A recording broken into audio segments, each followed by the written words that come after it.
Hello, I'm Terrence McNally. Welcome to Freeforum, a world that just might work. And this episode was recorded as a Live Talks LA event, October 16th, 2025, in Culver City, California.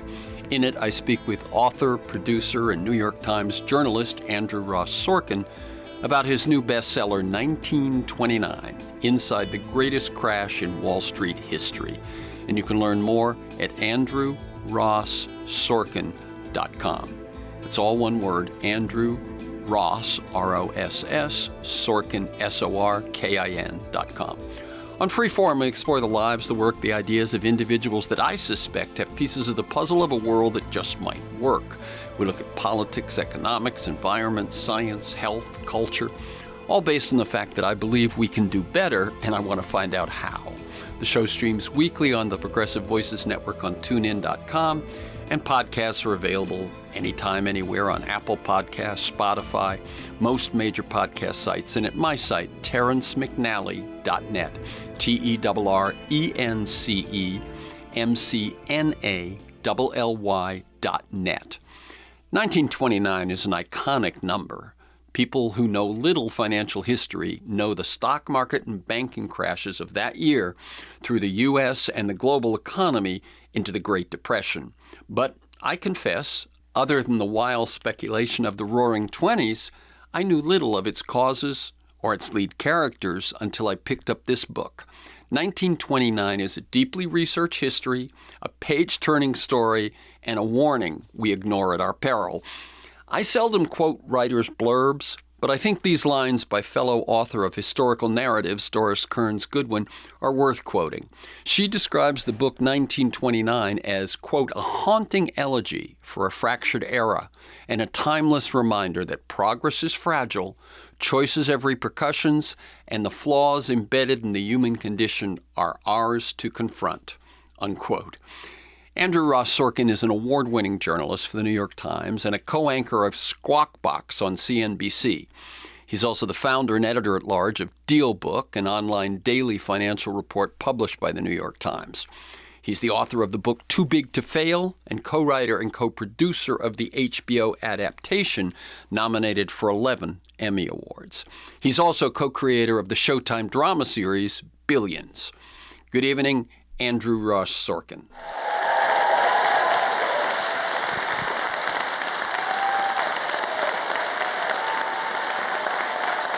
I like people to get a feel for the people besides the ideas and the work and the books and so on. So, in your own words, briefly, how do you see your path to what you do these days?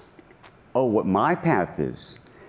My path has become to be a storyteller. That was not what I thought my path was, but I think my path today has become about trying to take what seem like oftentimes complex ideas or systems, or we talk about economics or things like that, and I try to turn them, if I can, into human stories. And I think that's how I've approached this the whole time. But that's probably, I don't think I did that on purpose as a storytelling device. I think I did it selfishly. I was always fascinated by the people in the world of business. I don't think I was necessarily enthralled myself by business itself or something else. I think I was fascinated. I thought these were amazing characters. And I always thought that if you could understand them, then you could understand everything else. Whereas I think a lot of other people sort of reverse it. And I see three lanes that I'd love to touch on. One, go wherever you like. Your writing process. Okay. Because I think it's quite unique for this and quite unique given everything else you do. Second, 1929. Sure. And third, today. People like to talk about today. One thought I had in my head, and you guys can prove me wrong, was I wonder whether anyone will ask a question about 1929. So there you go. There's a challenge. So how did this book happen? And the way I usually ask that question is, was there a moment you said, I know what I'm writing next? Or was there an itch you said, I got to scratch that? Neither. I had written this book, Too Big to Fail, in 2009 about the financial crisis of 2008. Invariably, people would come to me and say, please compare what was happening in 2008 to 1929. And I would say, I don't know. And that's how this book began. No, really, I think frankly, like most people in the country, sort of have a vague, or had a vague notion, hopefully I don't have a vague notion anymore, but they had a vague notion that something very terrible happened in 1929, that there was a crash. A lot of people think it was like a crash that happened on one day, which is not true. It happened over a whole series of days, and it became a whole series of dominoes, and that it led to the Great Depression. And it did, but in, I think, ways that people don't necessarily appreciate. So about 10 years ago, I went on vacation with my wife, and as like a real nerd, I downloaded a whole bunch of books about 1929. Some written by economist Kenneth Galbraith, wrote a brilliant book in 1955. There's a couple of other good books that were written prior to that. There was a decent book, I think, called The Bubble Burst that I enjoyed in the 1970s.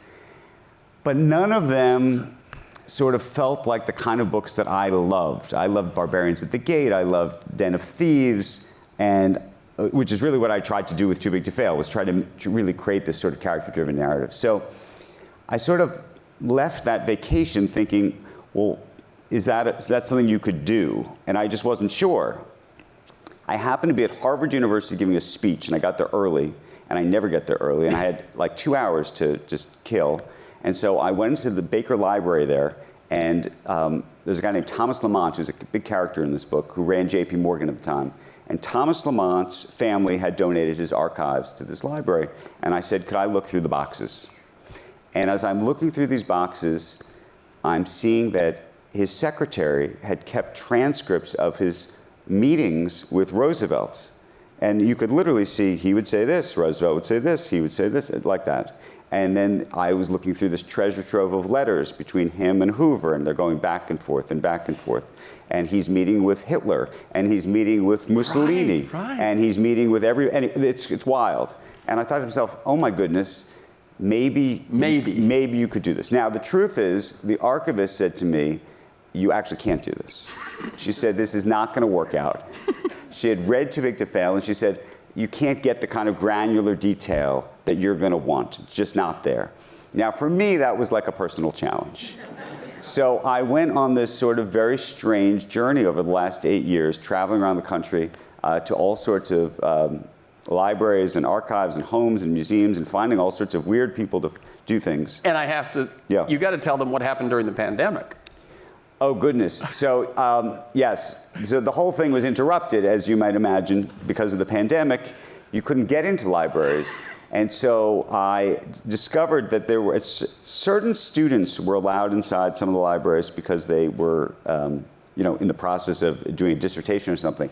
And there was a bit of a, like a dark market, yes, you could say, for these students. So I would hire them by the hour to go in, and I'd say, box 152, you need to go in there and take a picture with your iPhone of every page in the box. And then we created these sort of elaborate Dropbox folder systems.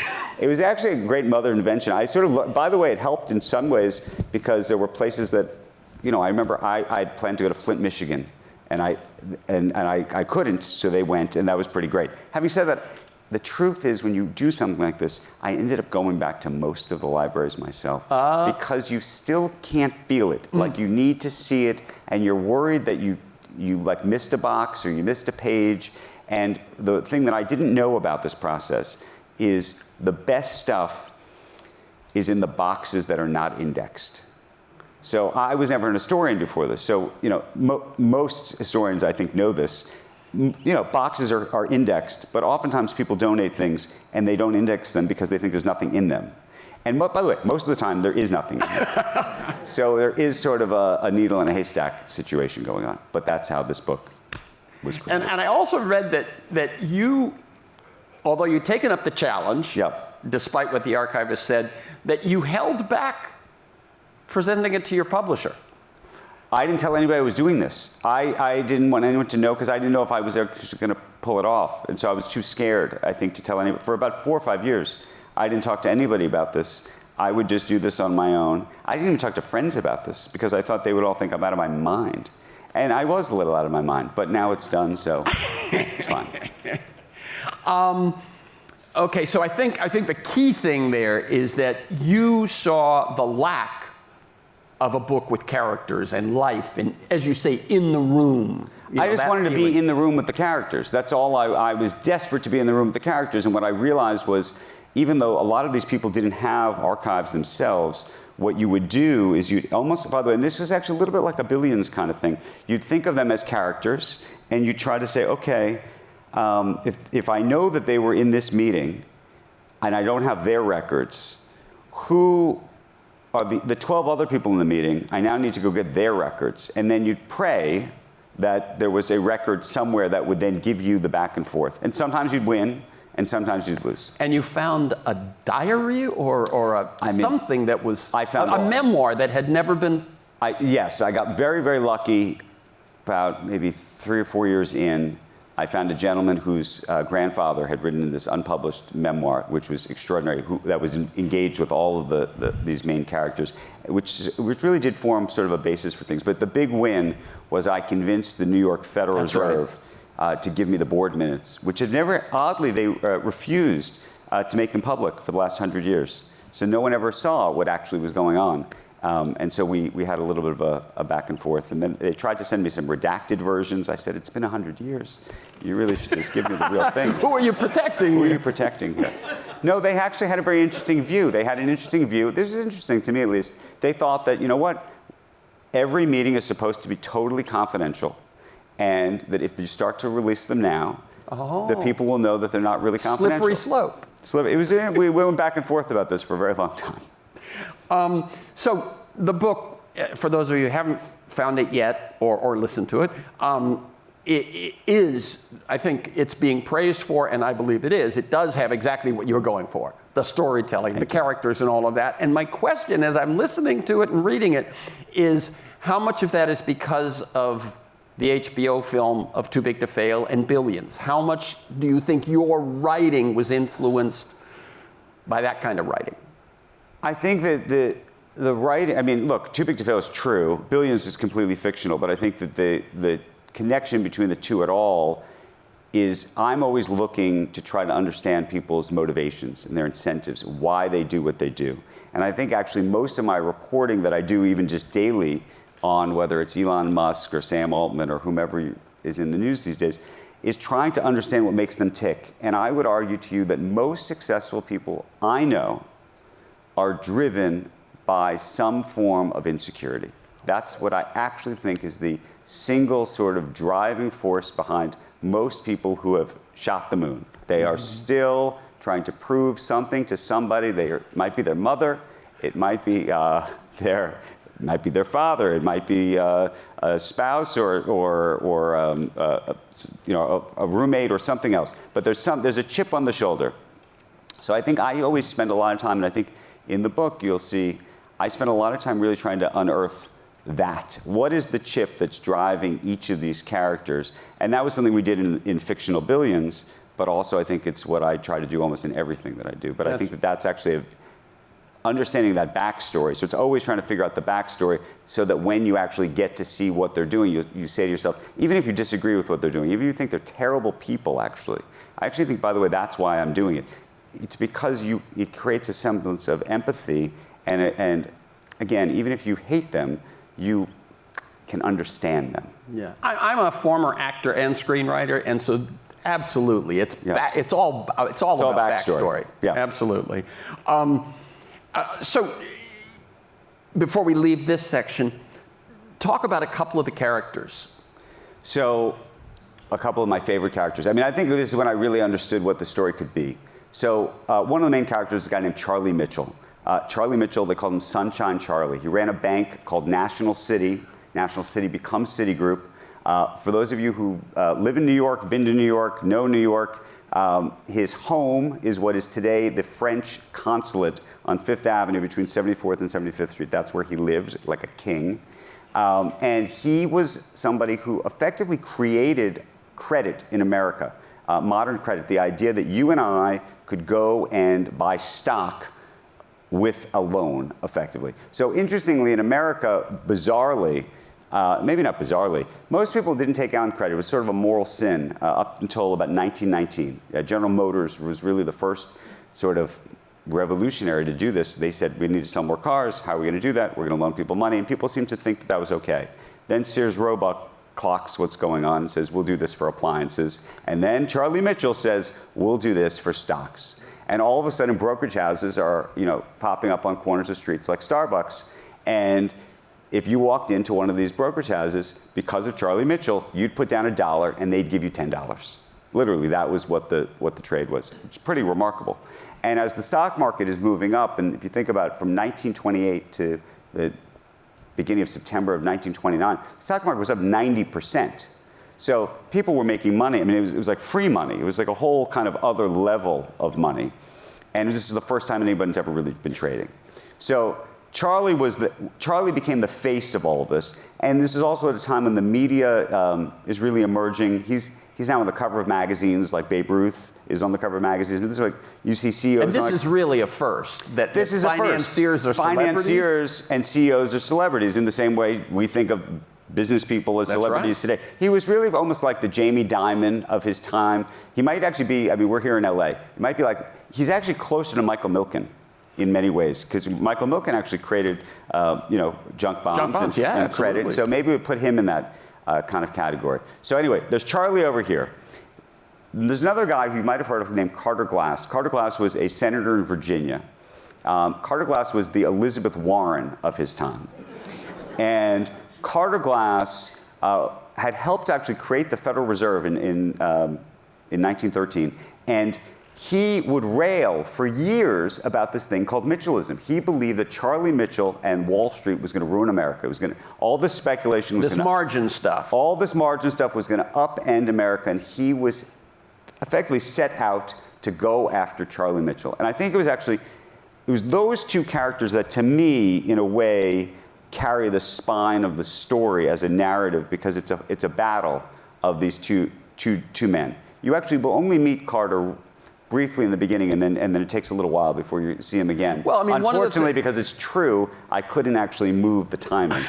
But it was something I thought about. I bet. But I was going to say, one of the things that was interesting to me was you say, that this was an intersectional battle between Washington and Wall Street, and I'm going, wait, but that was Hoover's presidency. That was laissez-faire to the max. But Glass is the exception, right? Glass was the Cassandra in the room. That's why I compare him to Elizabeth Warren. He really is. He was the Cassandra who was saying, this is all going to blow up. And that's, by the way, there were other Cassandras too. And Cassandra's always an interesting thing, because you can have a Cassandra out there screaming from the rooftops, but you could be wrong until you're right. And so the question is, are you really right, or were you always wrong? I think about that a lot. So. I think about that because, for example, Charles Merrill of Merrill Lynch, 1928, tells everybody to get out of the stock market. So this was very interesting. He was being pilloried, by the way, because if you had gotten out of the stock market when he told you to get out of the stock market, you did not participate in that 90%. And so it's a very interesting sort of thing to think about when people are raising their hands saying, get out, everybody. You have to be right, by the way, usually once. You have to be right at least twice, because you need to know when to get out and then actually also when to get back in. So there's sort of a complicated scenario there. There's another guy named Roger Babson. If you guys know Babson University, Roger Babson, he created something called the Babson Break in September of 1929, and he was out there, and he was out there screaming from the rooftops too. And for about a day and a half, people believed him until they didn't. Well, can I throw one other at you? Yeah, absolutely. Because he's really my favorite. Because he's Elon Musk. He's the modern Elon Musk. There's a guy named John Raskob, who I think is actually the most interesting. I think John is the most interesting of all the people in this whole book, oddly. He's not actually the main character, but he's the most unique. John Raskob effectively was the guy who created the credit division that I described at General Motors. He then went on to become an extraordinarily wealthy man investing in the market. By the way, back in 1929, there were 2 billionaires in America. Not inflation adjusted, they were billionaires. Rockefeller was a billionaire, and there was a famous article in a magazine back then, and with the title Our, meaning the nation's, I think, our second billionaire, which was Henry Ford. Anyway, John Raskob decides, after he's become one of the wealthiest people in the country and everybody is listening to, I mean, this guy's like a philosopher king. Everybody wants to hear whatever he's got to say. He decides he's getting into politics, like Elon. And he decides to go after Hoover. He takes Al Smith's side. So he was a Republican, switches to be a Democrat. So it's a little bit of a reverse of the Elon scenario. He also has 13 children. And though Elon may now have more. It's still early in the evening, yes.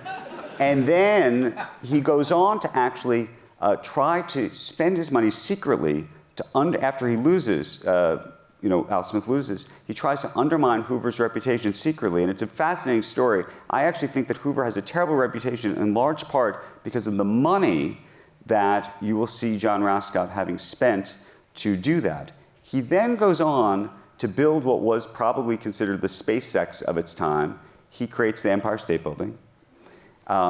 He tries to create the first mutual fund in America. And then uniquely, back then, most people may know this, not know this, we had a 6-day work week. The stock market was open 6 days a week. We all worked 6 days a week. And he wrote a fascinating essay, which was a bit of the basis for it, in 1929, that we should have a 5-day work week because he thought it would be better for the economy. And he argued that effectively, if we didn't work on Saturdays, we'd have all this more leisure time and we'd buy more cars and buy all of these other things. And now we have a 5-day work week. So I actually think that John Raskob is sort of one of the most fascinating people. And both in a good, he's sort of very good in terms of how clever and smart he is, and sort of very bad in terms of how he approaches things. So you could pick whoever you think. And he's also little known, I think. Not as well known as most. Yeah. So, but one thing that's interesting, just in what you said, is that Ford helps create the middle class by paying his workers enough to buy his cars. Yes. And then GM, still a billionaire, fattens the middle class by creating credit. I mean, it's quite something. They weren't just making cars. They weren't just making cars. Okay, let's move up to today. A quote from who? Me? Andrew Ross Sorkin. While it was never my intention when I started this project, so much of what is happening then seems to rhyme with what's happening today. Yes.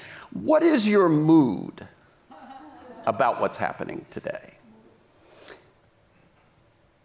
Okay, so I don't want to scare people. So that's not my intent tonight at all. My mood is somewhat anxious. Is probably my mood. But I'm always somewhat anxious. So I don't want you to take too much away from my anxiety. Look, as I was working on this book, the thing that, and I think as you'll read the book, and I don't try to connect the dots for the reader, but as I was working on the book, there were so many things happening in our economy and in the headlines, and I said, oh my goodness, well, that just happened in 1929, and that just happened in 1929, and that just happened in 1929. So there are things that are happening that do have similarities, that do rhyme. I do not necessarily think they are the same. I don't necessarily think that we will walk into a 1929-style depression, necessarily. I do think that we are in a bubble today. We could talk about that. That looks a little bit more like 1999 than 1929. But if you look at the biggest parallels or things that I think, at least for me, shocked me, a couple. When you learned that they also took place in 29? When I learned that they took place in 29. So, here we are talking about tariffs. Obviously, tariffs become a big issue in 1930. It was one of the major dominoes. Smoot-Hawley, in 1930, global trade falls by 60% within 12 months. That unto its and fascinatingly, when you're with Hoover, you'll see it. Economists back then were going to him saying, "You cannot do this. Please, I beg you. This is such a bad decision." And the issue was, just like now, he had pledged during his campaign in 28, trying to get farmers to vote for him, that he would put these tariffs in place. So he felt that he needed to go through with it. And every banker was going down there to the White House. Interesting, by the way, the relationship that Hoover had is very Trumpian with the CEO community. Meaning, you'll see in this book, the CEOs are in the White House, in the Oval Office, like constantly. Sort of wild to actually see that comparison. But the other big issue is that the Fed, we're talking about these days the independence of the Federal Reserve. What happens if the Federal Reserve gets politicized? The Federal Reserve, I think one of the real reasons, and I think you'll see this in the book, that they sat on their hands up until and through the crash itself was because they were worried about the politics of stepping in. Not just that they were going to show up and get hauled away in Congress, but that the Fed would just be eliminated. The Fed is new. The Fed started in 1913. So there wasn't a sense that it was even an independent organization. They were scared of the politics. And then on the flip side, when the crash happens, the thing to have done, the thing that was even discussed was to pour money into the system. But that was a very politically unpopular thing to do. And so one of the things I think that I realized, especially covering the financial crisis of 2008, is the lesson in a crisis, oddly, is to actually flood the system with money, which often means that you actually have to effectively reward the arsonists, right? I mean, we had big discussions in this country about what happens to the bankers after 2008. Everyone said, you can't bail these people out. They shouldn't be bailed out. The truth is, from an economic systems perspective, you actually have to do that. And so you have to make significantly unpopular political decisions. And so if you start to think about the Fed being politicized, that's what starts to worry me about where we are today, for example. Let me ask you a question that only occurred to me as you were saying that, which is, so you've said you got to bail out the banks. You got to bail out AIG. They're too big to fail, right? Yes. That's the name of a book. A book. Yes. What could, or in my case, I sense should have done, Obama and so on, and Geithner and those folks, to help Main Street? So this is going to sound really, I'm going to lose points. You guys have tomatoes back there to throw? I would argue to you today that what they did was, I don't know if I would call it heroic, courageous, something, but it actually helped Main Street. And that's the thing I think people don't appreciate. I know that may sound crazy to you, but what was happening then was the arteries of the entire system were being clogged and broken off, right? Like the whole thing was going to end, really. And so what you needed to do was pump blood into the system. That was the money. And that money ultimately did get back to, you're talking about Main Street, it did get back to Main Street at some point. It took us a couple of years for that to happen. But I don't think that there was some other answer, unless the answer would have been to send out even more money. There's no counterfactual for me to give you a different answer. But I don't look at what took place, especially in retrospect, and say that it was a mistake. In fact, I look and the truth is, if you go and look at what happened, you can actually see the counterfactual. You can see what happened in Europe. You can see what happens in these other places where they pursued a much more sort of austerity measures. And some of those, but even forgetting the austerity stuff, some of them where they were actually pumping money directly to individuals and families. It prolonged the pain. And while I'm as sympathetic as anybody to individual pain, from a systems, now we're talking about systems, it did work. And I know people, and by the way, not only did it work, the taxpayers actually got paid back in spades. People forget that. That's so true. Yes, it's a very strange thing, because I remember during 2008, 2009, 2010, I think most of the country was outraged about what was going on. But oddly enough, I think if somebody were to really go back and look today, I think you'd go, it actually was pretty good. Yeah, okay. A totally unpopular view. Yeah, what I was going to say is, I think what they did worked, and given, as you almost described as a medical condition, it was necessary. I just think they could have found some other ways to it would have helped change the mood of the country, I think, who felt they were being left out. Well, so I also think, by the way, so here's where the failure is. The failure is a political failure. Because, look, I would argue to you that 2008 created President Trump. So do I. 2006, at least 2016. So do I. Straight line. And so the question is, what it is that you could have done, which from a political perspective. But this goes to the politics versus the economics of it, and that's a very interesting. Yeah, there's issue. Politics, there's even communication of Right. message, and then politics. there's economics. Okay, so just to, because I know we're getting close to the end here, is this a boom or a bubble? On 60 Minutes, you said we're either in a gold rush or a sugar rush, and then you said, and we won't know for 2 years. That surprised me. Why won't we know for 2 years? It feels like it's bubbling already. So I'm of the view that right now we're in some kind of a fabulous. I'm very excited about the AI boom or bubble, even. No, look, I think it's very comparable to the internet, and the internet is here today. And the internet in the late '90s was this exciting thing, and we had I don't know what you'd call it, a hiccup, a crash, a bust in the end of 1999. I think we'll have something like that. I don't think we're going to have that tomorrow. There's so much money that's pouring, real money, real dollars. Now, some of it's leveraged, but real dollars that are pouring in to build these data centers, to do all sorts of fabulous and interesting things. And so the question is, to me, isn't that we're going to fall off the cliff tomorrow. It would be hard for us to fall off the cliff tomorrow, actually. The issue is going to be when people actually can't pay the bills. So right now people look and they go, how is it that OpenAI is committing all of this money to buy all of these chips and they don't make enough money to do that? And so people are financing them. And so the question is, at what point do people say we're not doing that anymore? I'm, by the way, not that worried about OpenAI. I'm much more about sort of the startups, that community that's being built around it. And what about the circularity of the trading? Well, I think one of the fascinating things is you have NVIDIA. So interestingly, NVIDIA just invested $100 billion in OpenAI. They will basically take that $100 billion and they will then go back and buy the chips. This, by the way, is a little bit of the circular trading that was going on in the 1920s.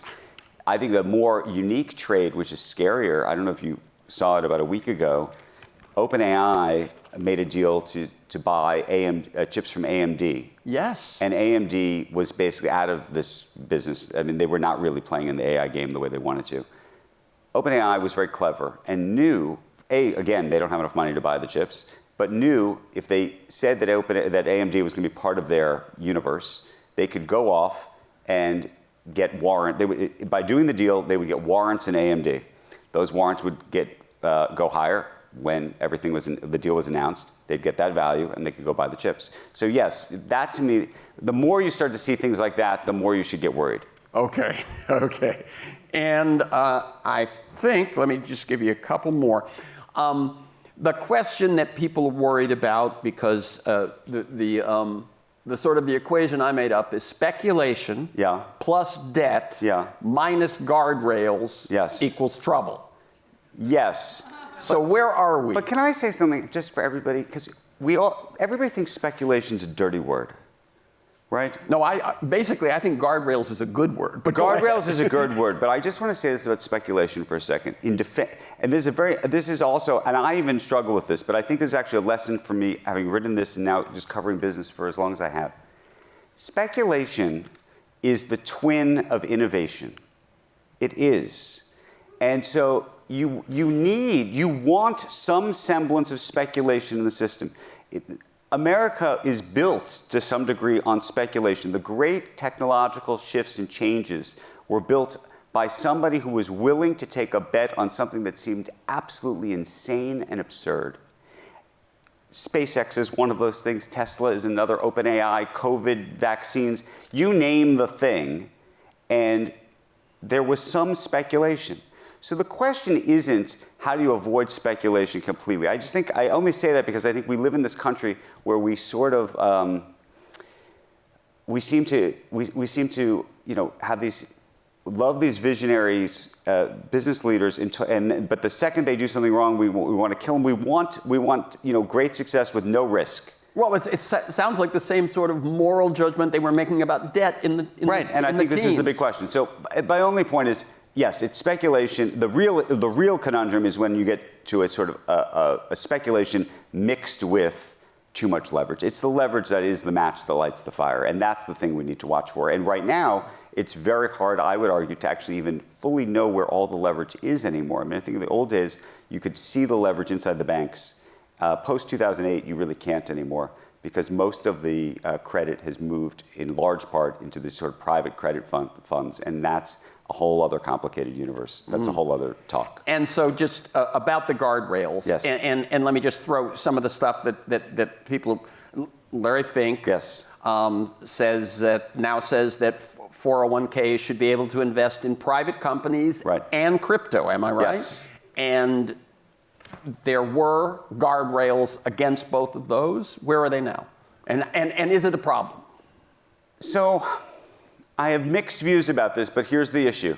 So you will have private equity and venture capital in your 401k plans within a couple of years. Everybody here will be doing it, I promise you. That's not my worry unto itself. My worry is two things. The transparency of what the values are of those assets, because once you're in a private universe, everybody is playing this mark-to-make-believe game. So it's not what they call mark-to-market, it's mark-to-make-believe. Sometimes. The bigger issue is something slightly different. Now we're going to get very technical, but just play with me for a second. There is all of these vehicles which we will be buying into in these 401k plans are what are called semi-liquid vehicles, which means the following. You can buy, it will look like a stock where you can buy it and sell it. But if too many people try to sell it all at the same time, you can't. So there's a provision in virtually all of these new instruments that effectively says that if more than 5% of the holders are trying to get out at one time, they can actually basically gate you till the next quarter. So that is actually, and by the way, that gets into a little bit of the stampede kind of situation, run on the bank kind of situation that we've seen in the past. So it's more that we're building sort of these very unique instruments, and we haven't, I think, figured out how to do it properly yet. Okay. Okay. Your final Sorry, that's line, super technical. Your final line on the 60 Minutes interview, we will have a crash. Yes. I just can't tell you when, and I can't tell you how deep. Before I ask you to flesh that out just a little bit, it reminded me of another 60 Minutes interview when Charlie Rose was interviewing Steve Bannon. Oh, goodness. And Steve Bannon's last line was, "We will have a populist revolution. I can't say whether it will be from the right or the left." Well, I think we're seeing how that one has played out. So I was with, I don't know if you know who Paul Tudor Jones is. He's one of the great sort of legendary investors. And he also compares this moment to 1999. But he would say something, and this goes maybe back to what we were talking about in the 1920s. He would say that we are in October of 1999. And what's interesting about that is the market still had 40% to go. So you need to know, again, when to get on and off the train if, in fact, that is right. Yes, it is likely this market is going to continue. I don't want to tell you to get out of the market tomorrow because many years ago, in 2004, I wrote an article about private equity being in a bubble. And I remember Henry Kravis calling me and telling me how wrong I was. And I was wrong then, but I was right in 2008. But does that count? And that's the question. Very good. Okay, let's open it to Q&A from you folks. Hi, Andrew. Great to see you. It's great to see you. Did the regulatory reforms that were enacted after the 2008 crisis make a future financial crisis or contagion less likely? Yes, 100% less likely. But now I would argue that we're doing things that are making that a little bit more likely. Meaning, I thought the Consumer Protection Bureau, I don't know whether you think it was too much or too little, but I thought it was helpful on the margins. I don't think that's going to keep everybody from having a crisis. I think the biggest thing that we did do was we increased capital requirements at banks, and that was actually a very important and very good thing that's happened. But what's happened at the same time that's happened is that so much of the private credit market has now developed, and so you tell me what really matters anymore. What's the most surprising thing you learned about the crash of '29? I think the most surprising thing that I learned about the crash of 1929, and I think that, by the way, this book, I know it's called 1929. It really is actually about 1929, 1930, 1931, 32, and 33. I mean, it really does go that long. I think the biggest thing that I learned is actually something, maybe this is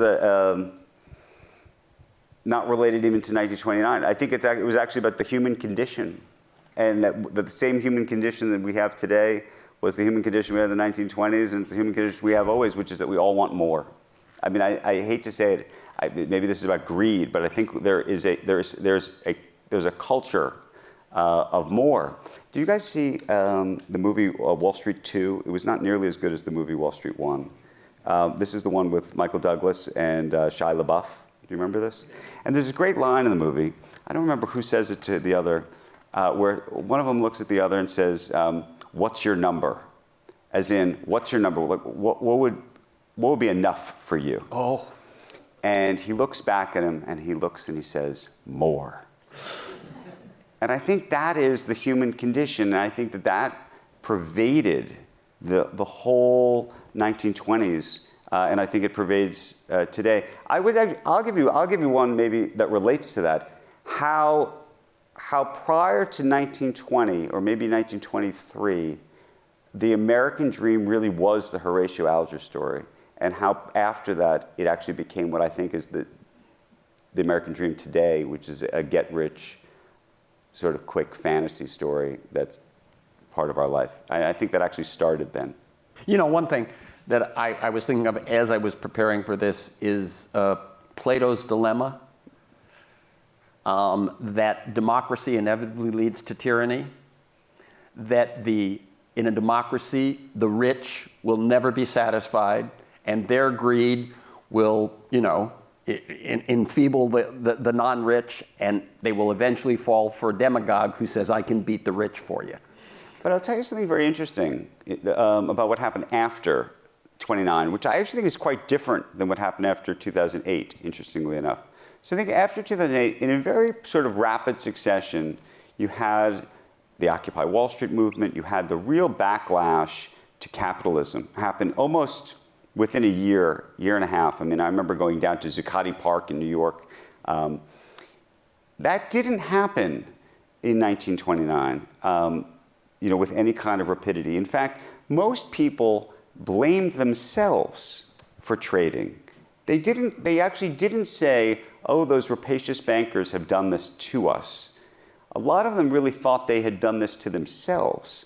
So I remember, Groucho Marx is in. I thought of Groucho's line as you said that. Groucho wasn't famous then. He was actually hanging out. He would spend most of his days, oddly, at a brokerage house in Long Island, and he would literally trade like a crazy person constantly, and he would constantly be reading the ticker, and he unfortunately was trading on margin like everybody else, and got a call in October and it says you got to get down here, and ultimately had to mortgage his home. I mean, it was a very sad story, but Groucho and his son, who then wrote about it, none of them blamed Wall Street for doing this to them.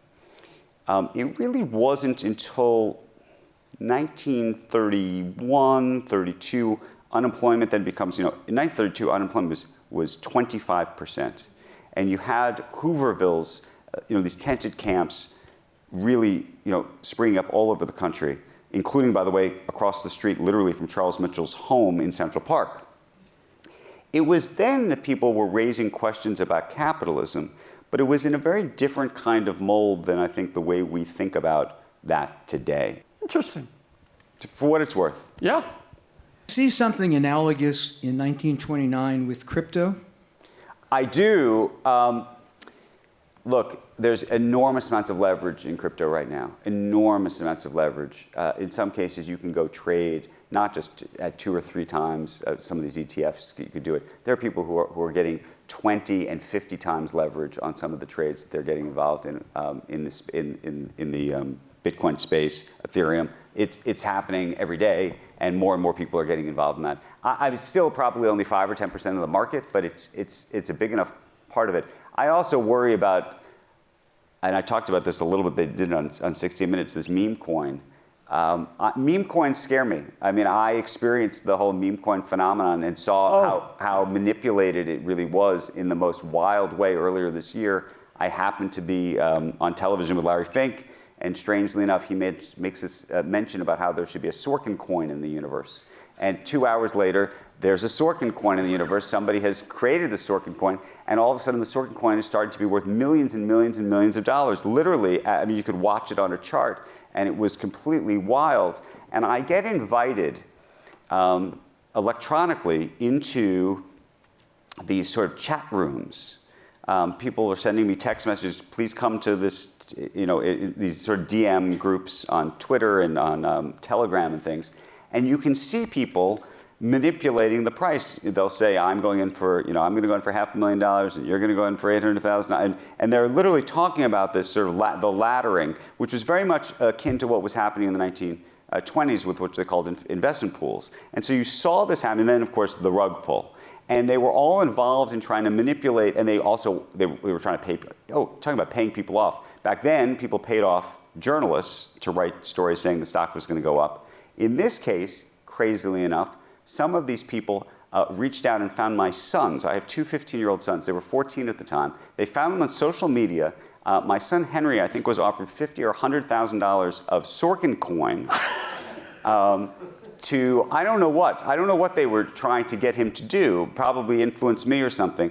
And of course, I had to call Henry, and I said, Henry, you are not to talk to these people. I beg you not to reply. We're going to be in court for the rest of our lives. And someone's going to go to jail. And of course, Henry says to me, Dad, I'm leaving a lot of money on the table here.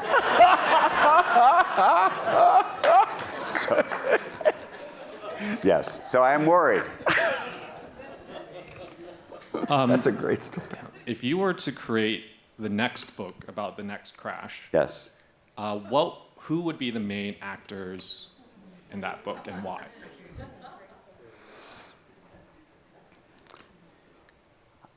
So I've thought about writing a fictional crash book, actually. I'm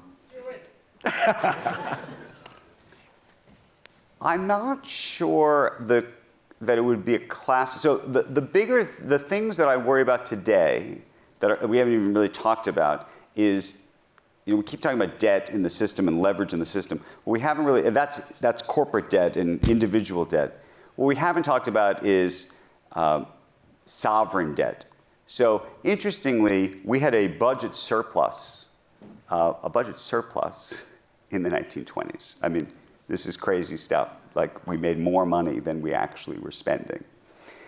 We obviously don't do that anymore. We did it under Clinton for a short time. For a short time. Yeah. And then came the crash. When I wrote that book, Too Big to Fail, people used that phrase in the context of banks. That's what it was financial institutions. Today, people use this phrase, too big to fail, in the context of states, municipalities, countries.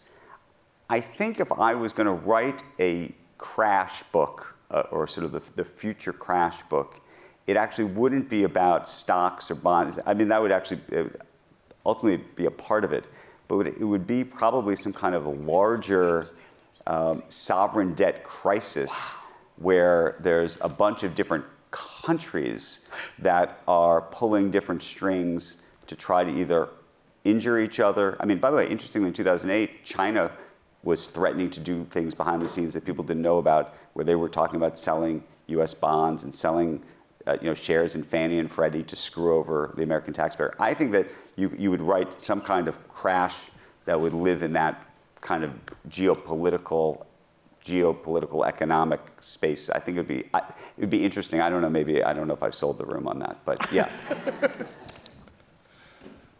It would be a new take. It would just be different. You mentioned in regards to AI, Yeah. Sam Altman. We have also Elon Musk. Yes. I'm excited to see what happens, but honestly, both of them have mentioned in interviews UBI. Yeah. There being such a disruption in AI and what it does take over in regards to work that you have a fall in unemployment. Do you think that's real? Do you feel like what would be the disruption if you were to kind of map it out? I think a disruption is 100%. I mean, 50%, they're saying 50% of the market could change in regards to employment. Yes, I agree with that 1,000%. Is UBI the right? I don't know. Well, so here's the thing. So you talk about unemployment in 1932 of being 25%. The highest unemployment we've had in our lifetimes was in 2009, end of 9, was about 10%. Maybe it was like briefly hit 11% and then came down. The lowest unemployment that's ever been recorded in history in our country was about 2.5%, and right now we're at about 4%. You could even argue this is even Alice in Wonderland on a relative basis to where people have thought about unemployment in the past. If AI is actually going to be as successful as it's supposed to be, if by the way, if these bubblicious prices are to be believed, you have to actually create remarkable amounts of productivity in this country. That would be the only way that the economics of the valuations make any sense. Well, if you create all that productivity to me is oftentimes a euphemism for effectively taking cost out. You effectively have to be able to make things more productive for less. How do you do that? You don't need people. I imagine there will be a massive unemployment issue in this country. And then the question is, can anybody pay for the AI if everybody else doesn't have a job? No, I actually think this is like the great political question of our time, because we will have this, there will be this moment. And I'm seeing, I mean, I don't know about you guys who are, by the way, I was too late to use ChatGPT for this book. I wish it existed. ChatGPT was not around when this began. Though interestingly, you'd appreciate, there was a diary that I had the whole time that I was working on this book that was all handwritten. I could never read it. And when I was fact-checking the book, which was like only 6 months ago, I put the PDF into ChatGPT, and it could read because of it was just sort of fascinating to me. I imagine that's not even a skill that we're told it has. Yeah, I thought to myself, maybe it would be able to understand what's going on here. There's so many experiences I'm even having today where clearly people are getting cut out. I had I don't know if you guys have had this experience. It was hilarious for me. I had someone sent me a contract recently that I had to fill out. I looked at it. I saw 3 things in it that were not great. I was going to send it to my lawyer. My lawyer probably would have charged me $500 or $1,000 to read the contract. I was on an airplane. I put it into ChatGPT, and I said, tell me everything that's good and bad about this contract. It found the 3 things that I didn't like and found 3 other things that I didn't realize I shouldn't have liked. And then says, would you like me to create a red line version of this contract and edit it? I say, sure. It does. It says, would you like me to write a cover letter that you could return it back to the people? It wrote a lovely letter. It was such a nice letter, and sort of nicer than I ever would have been. I sent it back. 45 minutes later, they sent it back and said, great. And so the point is the lawyer didn't get any money. That's going to be a problem. I'm sorry to say. Yeah, and the question is, what you're saying is white collar is no guarantee anymore. White collar is really vulnerable. I think, by the way, white collar, I worry about what I do for a living. I worry about my friends who are out here and what they do for a living. I have friends now who are thinking about pitches for scripts and projects and are constantly talking to ChatGPT to sort of walk through those things, almost like your private writer's room. I think all of this is going to have an impact. Yeah. And then his question was, is UBI the solution? And you're saying, we don't know. I don't know what the solution is. Honestly, I don't think UBI. The truth is, I think UBI could be some kind of transitionary thing, maybe. But I am not a total believer that you want to have an entire sort of economy running on a sort of UBI system, because it goes back to the idea of more, actually, the greed thing. I think there's something powerful about that, and not always in a bad way. I actually think you want people but if there's no opportunity, maybe that's a different story. This is the things we don't know. So I asked ChatGPT, what would be a good question to ask Andrew Ross Sorkin? Oh, and what did it say? There's you saved some money. What? Here's one. Okay. You've interviewed some of the most powerful CEOs in the world. What is the one quality you've consistently seen in leaders who actually create long-term value rather than just short-term gains? It's a great question.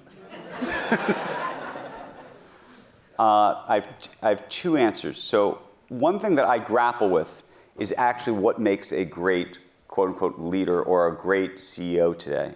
I think we oftentimes mistake companies that have the wind at their back and then the leaders of those companies that have the wind at their back as being great leaders, and somehow don't recognize that there's other companies where we think the leader's terrible, but the truth is that they're just sailing right into the wind. And we don't really benchmark against those things. So right now, anybody who's involved in AI looks like a genius, and they probably aren't. And anybody who's unfortunately in the media business looks like a dope, and they probably aren't. And so I think we need to think a little bit about that. But I would say actually the single biggest quality of the best leaders that I feel like I've interviewed and or covered over the years is mostly just a curiosity. The people who actually care, the people, I think what happens with a lot of the business leaders, especially of big companies, and there's a lot of money around, is they become increasingly less curious. And I think if you talk to what I describe as the billionaire class, they are, as they get more and more wealth, they become less curious about the rest of the world. The ones that are the most successful and the most interesting are the ones that are the most curious the whole time, and that the money part doesn't change them in that way, in the curious way. That sounds right to me. And by the way, that question was so good, I should worry. Did you ask ChatGPT, were any of these questions developed? No. Why not? See, there you go. Why not? Could have saved yourself some time. Become more productive. I could have. So that last answer kind of touches on my question, but you mentioned that a lot of people who have shot the moon have a chip on their shoulder, and that's a key motivation. I was wondering what kind, like, I think Walter Isaacson has a similar viewpoint, and I'm wondering if there are other motivations that you think that are common, or other like necessary conditions that you think are common for those types of folks. It's sort of a chip on their shoulder. They want, in particular, they want to be trusted, which is a very weird thing to say, because I think a lot of people think they're completely untrustworthy. But they are desperate to be trusted. And so I think that they are doing things even that may be untrustworthy to be trustworthy. I think about that a lot, actually. Wow. I know that may sound like a strange sort of thing to say, but I think trust is, I think everybody wants to be trusted. And I think unusually, some of the leaders who have this sort of chip on their shoulder, one of the chips, if you will, is this trust chip, because either they did something in their past that wasn't trustworthy. By the way, I think this is, I won't name any names. I think the trust thing is a big issue. Wow. for a lot of them.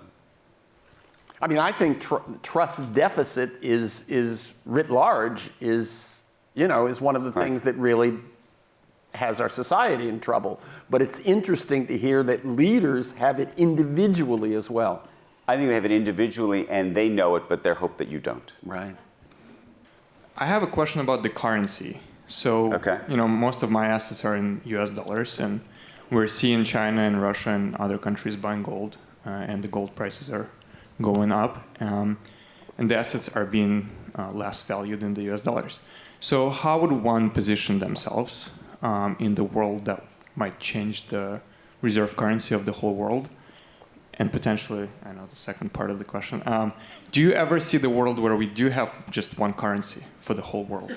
Okay, so I don't see any, the second part's easy. I don't see a world where there's only one currency. I feel like I should be sort of echoing Ray Dalio, which is we are in these cycles, and we are in one of these cycles where we are going to debase our currency. And so hard assets are of value. That should be where the value is. Now the question is gold a true hard asset? Is Bitcoin a hard asset anymore? I don't know. I think that's a real question. I think it's, I'm more in the Warren Buffett camp of you'd prefer to own a farm that can actually generate stuff than you would gold, because I don't think gold actually can produce anything either. But, I was telling these guys before, I don't know if you were in the room, I've been wrong, clearly, on Bitcoin for far too long. I met a young man, I think in 2013 maybe, who came up to me at a conference and said, could I show you my new app? It's about to come out. I'll send you a link and I'll send you $5 of Bitcoin. And I, of course, looked at him like he was out of his mind. His name was Brian Armstrong. He runs Coinbase. I still have the app and the $5 that he sent me. And I occasionally look at it and say to myself, you know, yeah, but the funny how thing wrong is, was I? But you wouldn't work any less hard, even if I you wouldn't made work. that. That's true. I wouldn't. I don't think I would. But you're asking the question of what to do with your money. So hard assets seems to be, I think, the best answer. And one of the hard assets that's losing value, of course, is that house on the beach with climate change. I mean, well, here in California, yes, yeah, that is true. So yes, picking the right hard asset is also a complicated thing to do.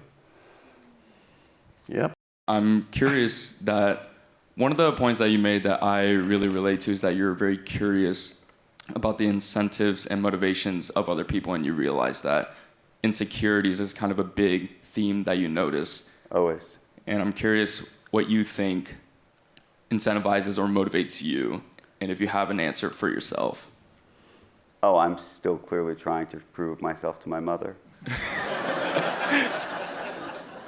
No, it's a serious answer. Yeah, I think I'll be totally just like as frank with you as I could possibly be. You may think I'm successful. I don't know if you think I'm successful or not. I don't think I'm successful. Wow. I mean, not that I think I'm successful, but I don't feel successful. I don't feel like it's always all working. Most days it doesn't feel like it's working. If I was being like totally candid, I wrote Too Big to Fail and it worked out, meaning like it worked better than I thought it would work. I actually think I partially wrote this book to prove to myself that I could do it again. Like maybe like a musician would think like they were a one-hit wonder if they had a single and they needed to do it again. I think that about almost everything in my life. I know that I don't know if that's sad or not, but I think yeah, look, I think I'm curious. I think one of the things that definitely drives me is a curiosity. I sort of insatiable curiosity. I think that's, but I think I was born with that, and I feel very blessed with that. I don't think that was like something that, I always wonder, can you teach someone to be curious? I don't think you can. So I think I'm driven by the curiosity, but I also think I'm driven by trying to do something that matters. Like, I think we're all trying to make our own little dent in the world somehow. And even if you make that dent, most people don't feel like they make that dent.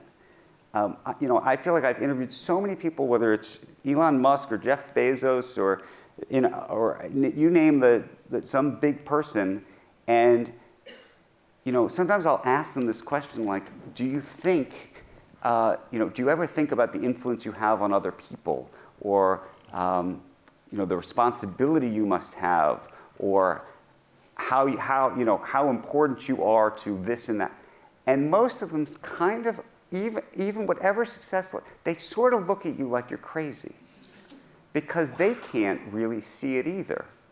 And I think it's a very interesting, I don't know, I'm always sort of surprised. I don't know if I'm surprised by that. I think we as the public, if you will, we sort of project a lot of things onto people. I know I've always thought, I'll give you one that I've projected onto people. I've always thought, or I think I thought this before, I don't think it anymore. I think the public has a view that if you've made an enormous amount of money, or you have some fancy title, you've had all sorts of success, that you have some kind of emotional armor that other people don't. That the money is armor, or that the title is armor, or something like that. I almost think it's like anti-armor. So I don't know. This is now it got me on the couch. Those are the things that drive me, and I can tell you I have no emotional armor at all. That was wild. I very much appreciate your personal answer. Here's a economic question.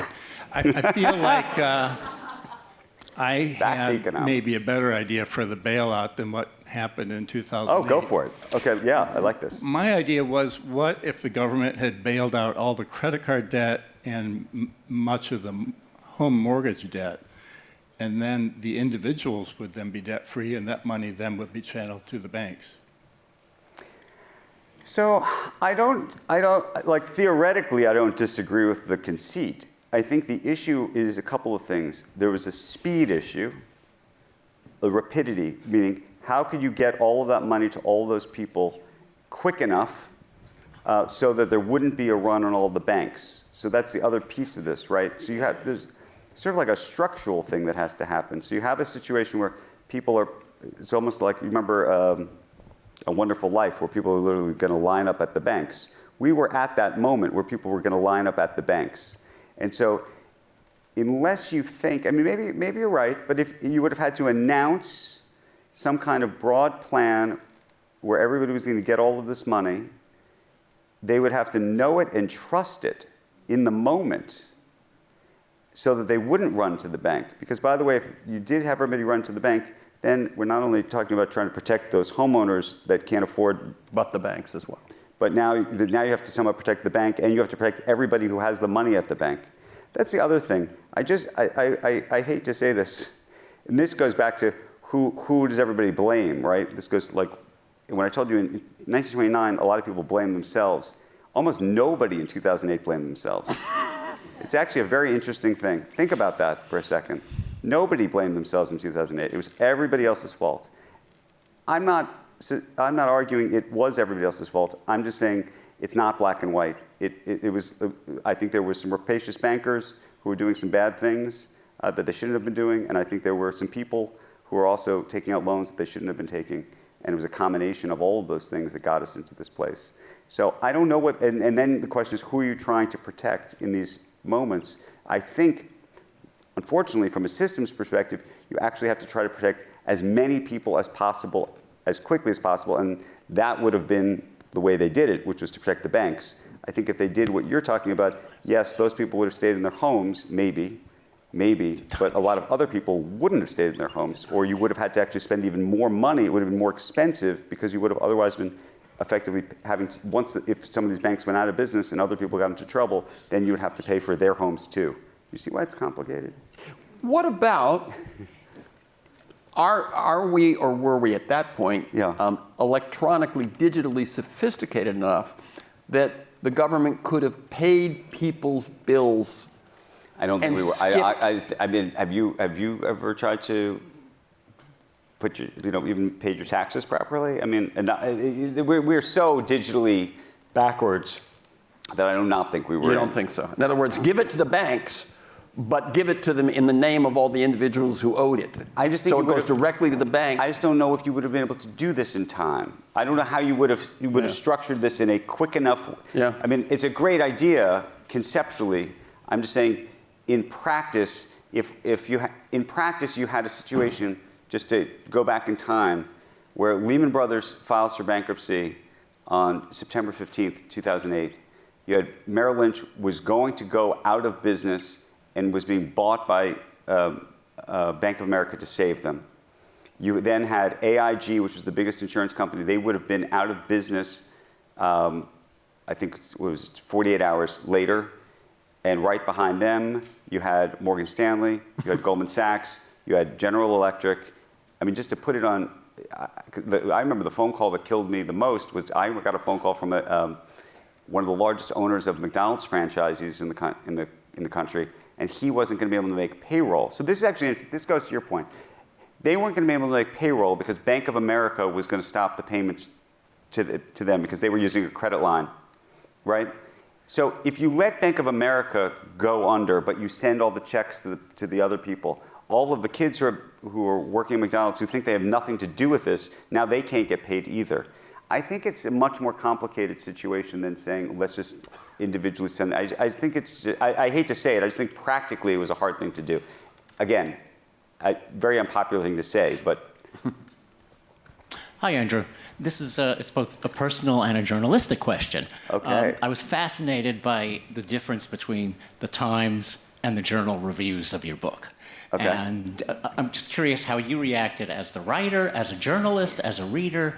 And I'm wondering, before what you mentioned about understanding that speculation equals innovation, do you think maybe that explains just the whole ethos of the Times and the whole ethos of the Journal, that the Journal really gets that and the Times maybe less so? And maybe that accounts for the reviews as well. Oh, to be honest with you, I've been... Or do you not read reviews? No, I read reviews. I read all the reviews. I read all the reviews. And happily, you know what? And my mother reads all the reviews. No, you know what? The reviews have been so good almost across the board that I can't really complain. I'm of the view that anybody can say whatever they want, and if they like what you have done, they can say they like what you've done. If they don't like what you've done, they can say what they don't. And so I don't have a great answer for it. I don't agree with the critiques, but I'm just me. So what am I supposed to do? For me, it's unfair. It's not an unfair question. It's a very fair question. It's unfair for me to give you a fair answer, or maybe even an honest answer, because I work at the New York Times. Which probably raises all sorts of other questions that I would say. Thank you, Andrew Ross Sorkin. Thank you, Terrence McNally.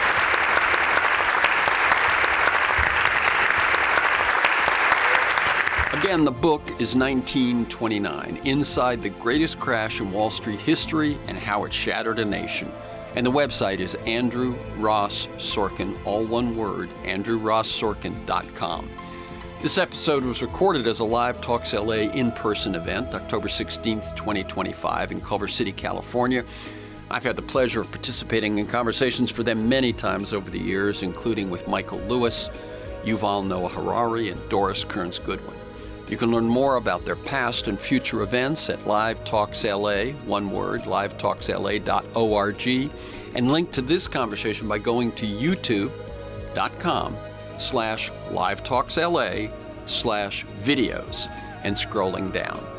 For this conversation and many other interviews and articles, to join me in pursuit of a world that just might work, go to terrencemcnally.net or aworldthatjustmightwork.com. They're the same website. If you want to receive my weekly email announcements telling you who's going to be on, what we're going to talk about, plus links to 10 to 15 articles I choose each week to flesh out the conversation, sign up at my site or email me at temcnally, TEMCNALLY, @mac.com.